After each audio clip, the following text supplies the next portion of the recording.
하루의 말씀, 오늘은 잠언 10장 22절에서 23절 말씀 가지고 함께 나누겠습니다.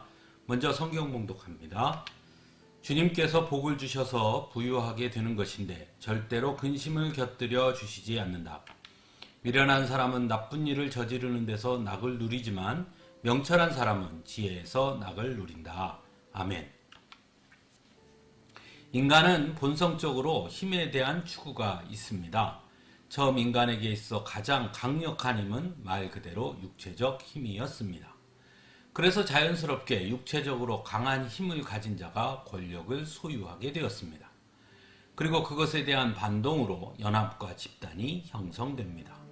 그래서 그때에는 얼마나 많은 사람들이 모여 있느냐, 또한 얼마나 단합되어 있느냐가 중요해지게 됩니다.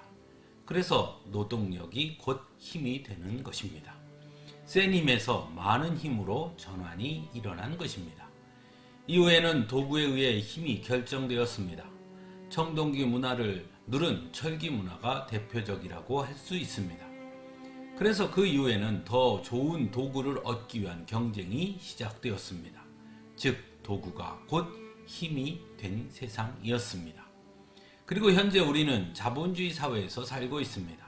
즉 자본이 곧 힘이 된 사회에서 살고 있다는 것입니다. 그만큼 이것은 인간에 대한 자본의 지배력이 커지고 있다는 이야기이기도 합니다. 이처럼 인간은 끊임없이 힘을 추구합니다. 그래서 오늘을 살아가는 사람들은 이 시대의 힘인 돈을 쫓아가고 부유해지고자 하는 것입니다. 오늘 본문은 주님께서 복을 주셔서 부유하게 되는 것인데 절대로 근심을 곁들여 주시지 않는다라고 말씀합니다. 이 말씀은 진정한 부유함이 무엇인지를 우리에게 전하고 있습니다. 즉 부유해지기 원하는 우리들에게 단순히 소유의 부유함이 아닌 하나님께서 주시는 복으로서의 부유함을 얻어야 한다고 말씀하고 있는 것입니다. 분명 성경은 물질의 부유함이 하나님의 축복 중 하나라고 말씀합니다. 하지만 물질의 부유함이 모두 하나님의 축복이라고 말씀하시지는 않습니다. 오히려 부유함으로 근심하는 자들도 있었고 부유함으로 하나님과의 관계가 어긋나는 사람도 있습니다. 그들에게 부유함이란 그래서 축복이 아니라 저주처럼 보이기도 합니다. 그런 의미에서 오늘 말씀은 더욱 깊이 다가옵니다. 주님께서 주시는 복으로서의 부유함은 결코 근심과 함께 하지 않는다라는 말씀 말입니다.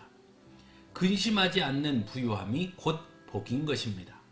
생각해보면 가난할 때는 가난해서 근심하고 부유해지면 도둑이 될까 근심하는 것이 세상의 물질인 것입니다. 하지만 하나님께서 주시는 부유함의 복은 그렇지 않습니다. 왜냐하면 하나님은 나보다 나를 더 잘 아시는 분이시기 때문입니다. 그래서 근심하지 않도록 부족하면 채워주시고 모든 시험과 환난으로부터 나를 지켜주실 것이기 때문에 누가 빼앗아갈까 근심하지 않아도 되는 것입니다. 그래서 악인에게는 두려워하는 일이 닥쳐오지만 의인에게는 바라는 일이 이루어진다고도 말씀합니다. 이 말은 거꾸로 읽어도 그 의미가 전해집니다. 두려워하는 일이 닥쳐올 것을 근심하며 사는 악인의 삶을 사는 사람, 그리고 언제나 바라고 소망하는 일이 이루어질 것을 기대하며 사는 의인의 사람이 있다는 것입니다. 왜냐하면 의인은 언제나 하나님이 주시는 복을 누리며 살기에 하나님께서 주실 것을 기대하고 바라보며 살게 되는 것이고, 악인은 하나님의 은혜를 인정하지 않고 자신의 생각과 뜻을 주장하며 자신의 마음대로 살기에 언제나 두려움 속에 갇혀 살 수밖에 없다는 것입니다.